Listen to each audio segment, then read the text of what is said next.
Hello and welcome to the Daily Mill for Sunday the 15th of January 2023. In today's Millwall news, as I briefly mentioned yesterday, this is from londonnewsonline.co.uk.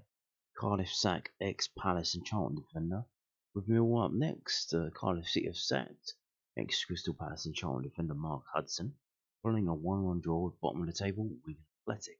The Bluebirds, who host Gary Rowett's Millwall side next weekend, have placed Dean Whitehead in interim charge. In a reverse fixture back in early September, goals from Charlie Cresswell and Ben Akafobi gave the South Londoners all 3 points. Cardiff are winless in 9 games and are just 3 points above the Championship relegation zone. Hudson, 40, won just 4 games from his 18 in charge of the Welsh side in all competitions. A statement from the Cardiff board said, "The board of directors would like to place on record its thanks for Mark for all of his work as a player, coach and manager whilst with the Bluebirds. We wish Mark all the very best of luck for the future." I can't do the accent. Well, there you go. But yeah, another team that we play as their manager situation is in upheaval. So, is that good or bad for us? Hopefully it's good for us, and but we will see. We will see. Now, today is Sunday. On Sunday's videos, I like to look at stats because I'm sad like that, and so we're going to look at some stats. This is from InfoGold.net, and if you look in the middle, something surprising above the red FT, we had a higher XG than Middlesbrough. We had 0.46 to 0.30. So we outperformed them in the XG, which is interesting. Here are the match events, a lot of yellow cards. The goal on 54, the 2 subs, and then even more subs and more yellow cards. If we look at the shot map, which I like from this website, infogoal.net, so here you can see these are the chances the Middlesbrough had. This is what we restricted them to. The goal is the one that's got the little yellow around it. That's there. That's the course. 54 minutes. That was 4% chance. So yeah, they haven't had a lot. They didn't have a lot of chances. How about Millwall? How many chances did we have? So we had more chances than them. Quite a few long-range ones though. Only 3 inside the area. One very good one, George Saville, 79 minutes. So we actually had the best chance, and we had more chances than them. So let's have a look how that broke down. That's the first half. 3 even. They had 4, we had 3. Second half, they had 3, we had 5. So yeah, there you go. And it says here, fairness rating. Was that a fair result? 63 out of 100. So that's quite low. That was not a fair result. That probably should have been a draw. But it wasn't. We lost 1-0. So hey ho. Now we're going to move on to whoscored.com and look at what they've put down. So interestingly here, if you look in the middle, it says strengths for Middlesbrough, none. They have no significant strengths. And it says weaknesses, they commit a high number of individual errors. But in terms of Millwall, it says we're effective at creating goal scoring opportunities from long shot situations, and more effective at creating goal scoring opportunities from counter attacks. But we were poor at finishing. Yes, we're aggressive, lost possession often. We favoured the long shots when we attacked through the middle. They attacked down the left hand side, dominated possession, and favoured short passing.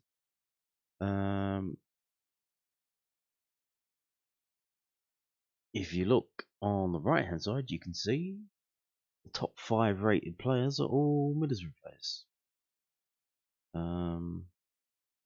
And Crooks had 3 shots, but the Millwall players, Fleming, Bradshaw and Saville, all had 2 shots each. And if you look there, in terms of the Millwall players that are on the right hand side, on the top leaderboards for, let's get that back up, for dribbles, for tackles, for total shots. So for total shots, you've got one of the subs there, George Saville, on the leaderboard there. And for dribbles, you've got one of the Millwall subs on the leaderboard there. Which begs the question: should the subs have taken place earlier, or even should those players started? Namely Saville, because quite surprised he was left out against his former team. Clearly had something to prove. So a lot of people suggesting like why was he not starting? So here we go. Let's have a look at this. So attempts 7 to 8 Middlesbrough, 6 to 5 open play, 1 to 2 set pieces, 0 to 1 counter attacks. So they had 7 shots, they got 1 goal. That is a 14% conversion rate. We had 8. So here you can see they were going down the wings, and we were basically favouring going for the middle, but pretty even, to be honest with you. In terms of shot directions, shot zones. So a lot of our shots were from outside of the box, 63%, and that 60% of theirs were inside the 18-yard box. Action zones played in the middle of the pitch. Player positions. Okay. So what's happening there with their 8? And I don't know, is that a 30 or something? So they've got the number 8's tucked in. Okay. And what were we playing? 4-4-1-1, but with no one on the right. Interesting. Murray Wallace playing a lot further forward. Okay. Interesting stuff. Okay.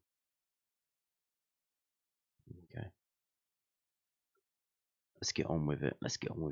Okay. So if you look at the club badges at the top left and the top right, you can see the average player rating for Middlesbrough is 6.81, the average player rating for Mill 6.36. So there's a clear difference there of about 0.5, which is quite a big difference at this level.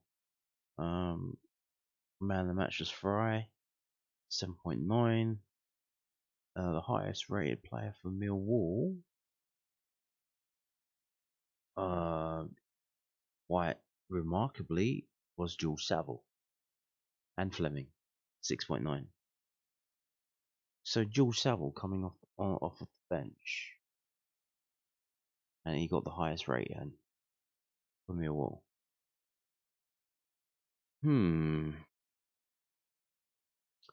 So shot 7 to 8, as we know, and here we go. So you got Bradshaw with 2, Fleming with 2, Saville with 2 from off the bench, Styles and Wallace. Possession, they had 65.8, we had 34.2, because they were just tippy tapping it around the back, weren't they, from McNair and Fry and Hackney. So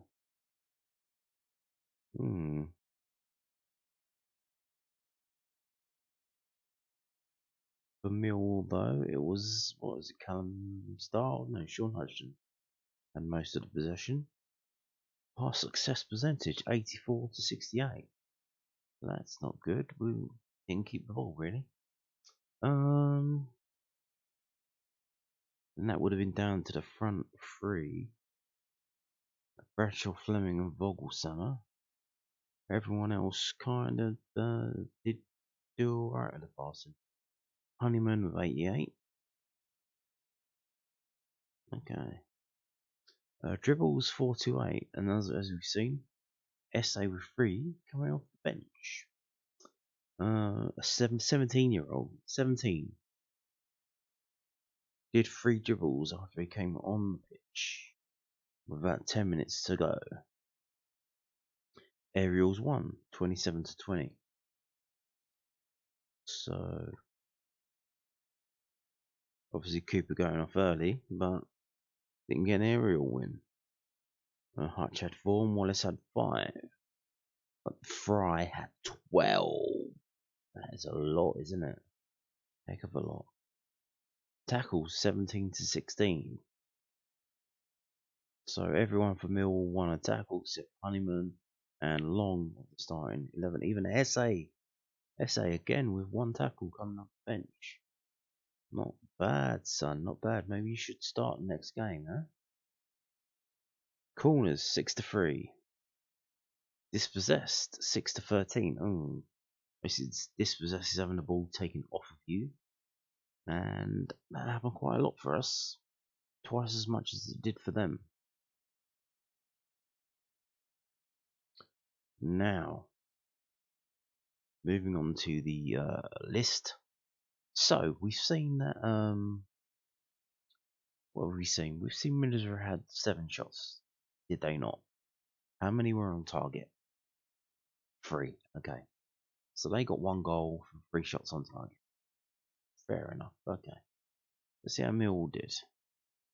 So we had 2, 4, 6, 7, 8, and it looks like we had 2 shots on target. Fleming, Styles. So Styles had 1 shot. It was on target. So actually Styles did alright, didn't he? But again, he wants to play in the middle. Why didn't you play Callum Styles instead of Honeyman or Vogelsang?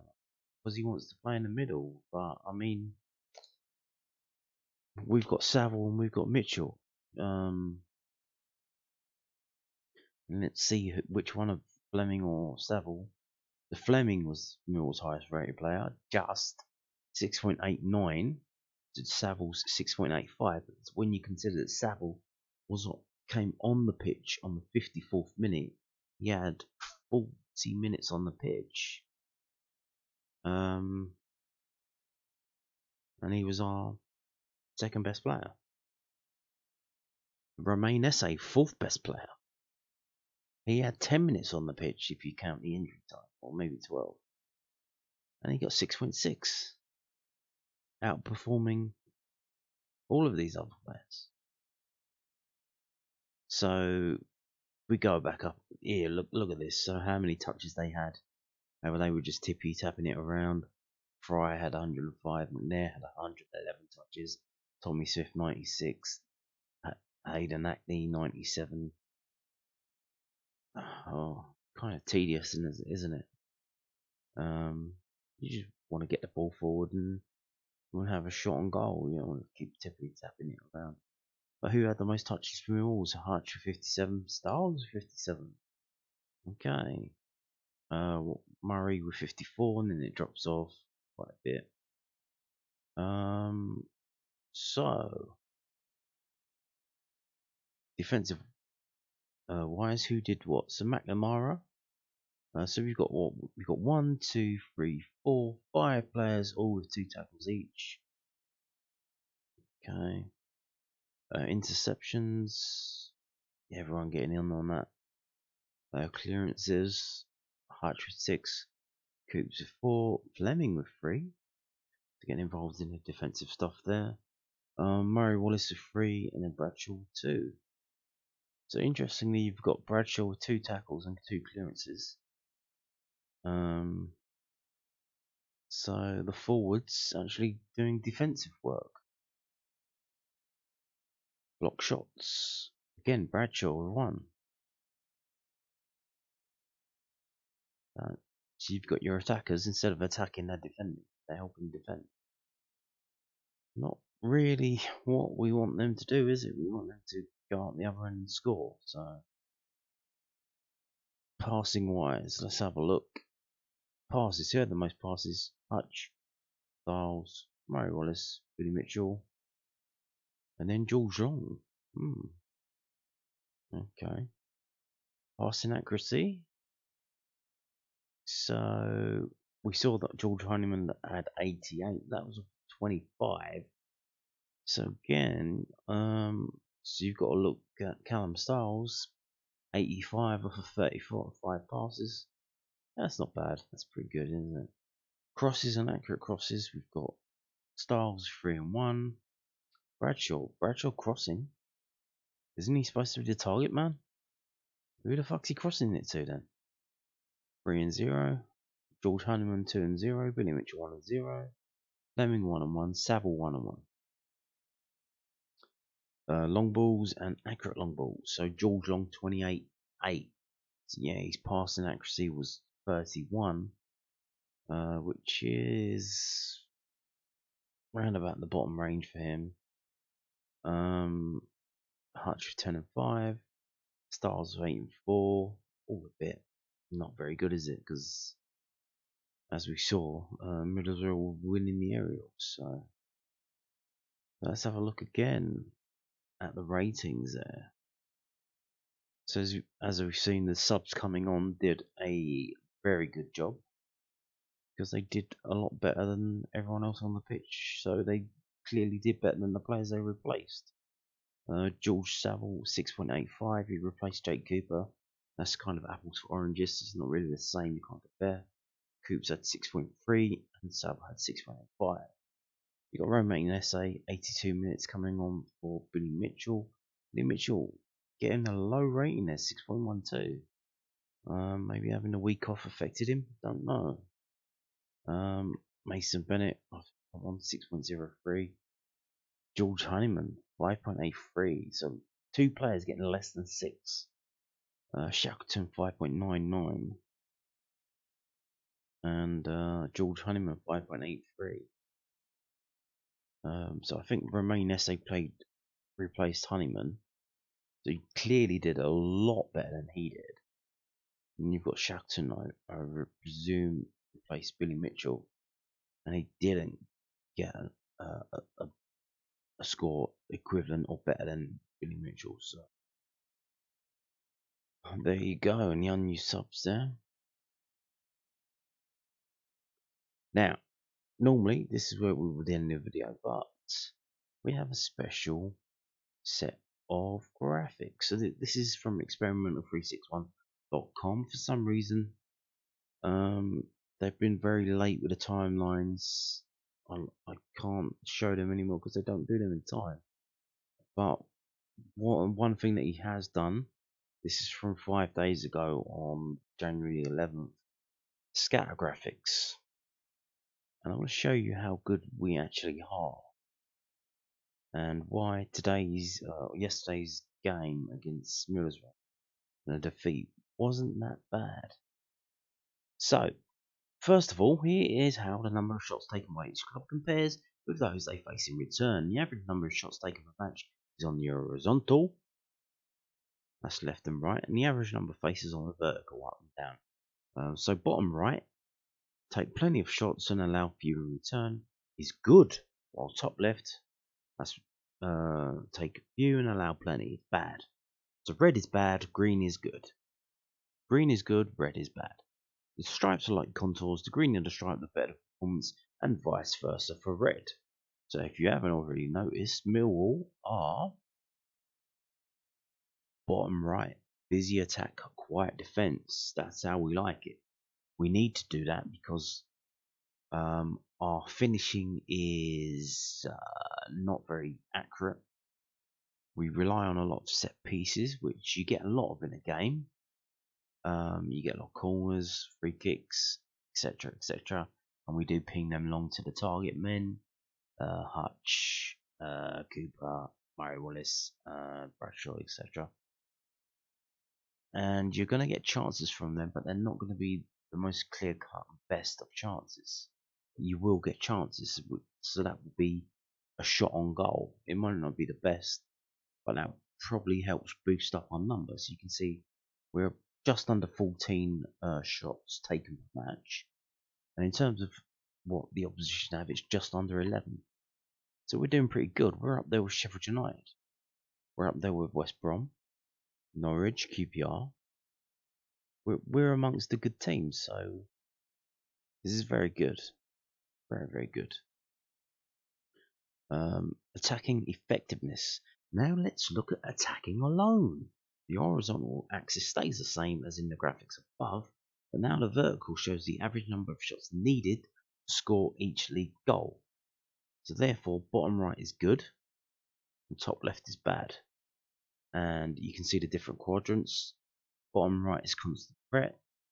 And again, we're not quite there at that level because we don't have a striker who can ping them away. We do waste a lot of our chances, and that's where we are. We're up in that energetically wasteful. So we're not in and around the Sheffield Uniteds, the Middlesbroughs, the Burnleys, the Swanseas, the Sunderlands, the Lutons. We're up with the other teams who do create a lot of chances, but they waste a lot of them. Norwich, West Brom, QPR, Stoke and Coventry. That's where we're at. We are energetically wasteful. We need a lot of chances to score one goal. So shots taken per match, again, same as it was, just under 14. But shots taken per goal scored, about 10.5 for Millwall. So every 10.5 shots we take, we get a goal. Now with Sheffield United, that's 8.5. Again with Middlesbrough, it's 8. So as we saw, literally, as we've just seen, they had 7 shots against us and they scored 1 goal. So again, there you go. Defensive effectiveness. Now, let's look at the defensive situation. Basically, take the above chart and replace the word taken for based on both axes. Axis is it axis? Axi? Now top left is good, facing fewer shots and able to soak up more per goal conceded, and bottom right is bad. And look where we are. Defensive effectiveness, formidable. We are in the formidable quadrant. Not bad, not bad. We're doing quite well there. So shots faced per match is on the left and right. We're around about 11. Shots faced per goal conceded, just over 10. So we're doing pretty good. Best team against Sheffield United. So pretty good. Millwall, pretty good. Very good. So expected goals. Finally, here's an attempt at correcting the first graphic, but the quality of chances created and allowed. Using the same expected goals, so that's XG, values that power my shot timelines. The shot timelines that is really late on there. The reason for doing this is that the results tend to correlate more strongly with performance than when we treat all shots equally. So basically up here, shots faced per match, just any random shot. Doesn't matter. One shot is one shot is one shot is one shot. What we're saying here is XG. We take the shot and we give it a value based on how good the chance is. That gives you your XG. Now how are we doing? Well, looky here. Looky here. We are better attack, better defence. But the team we played yesterday and lost to, narrowly mind, Middlesbrough, seem to be better than us. So that there's no shame in losing that game that we lost yesterday. No shame at all. They are a very good team, and we are as well. Though we should definitely, if we carry on and we keep going on the way we're going on, and dare I say it, get some more players into the squad. Because how can we keep going on as we've been going on if we get a few injuries, if we've got players missing, if it's a bit of a nightmare? We should be in the playoffs. I mean, look here. We're like, this is basically the table as it stands, no? We are one of the very best teams in the league in terms of attack and defence. We've got a good attack and we've got a good defence. We just waste a lot of our chances. But yeah, you can see. Look where we are. In terms of expected goals created per match, 1.5. Expected goals allowed per match, 1.1. That is very good. But you look at Middlesbrough, look, around about 1.6. Is their XG 4? Their XG against is 0.9. So there was no shame in going to Middlesbrough and losing that game because they are a very good team. And we probably knew that. But we are as well. We are as well. Interestingly, so this is like these graphs are like totals. If this guy could do it for home and away, because as we know, at home we are superstars and away we are super duds. It has improved. It's not as bad as it was, and in terms of going to Middlesbrough away and losing, that's historically what we've done. And like I said, they are a very good team, so it would be good result to get a draw out of that game, but we didn't. Now, next up, Cardiff. If you look where they are worse attack, better defence. So, that's really is a game that we should be winning next week. And you can't really say that about many away games that we are involved in, but if we carry on the way we've been carrying on, that's got to be a good chance for getting a win. So that would be nice. And on that note, thank you for watching and goodbye.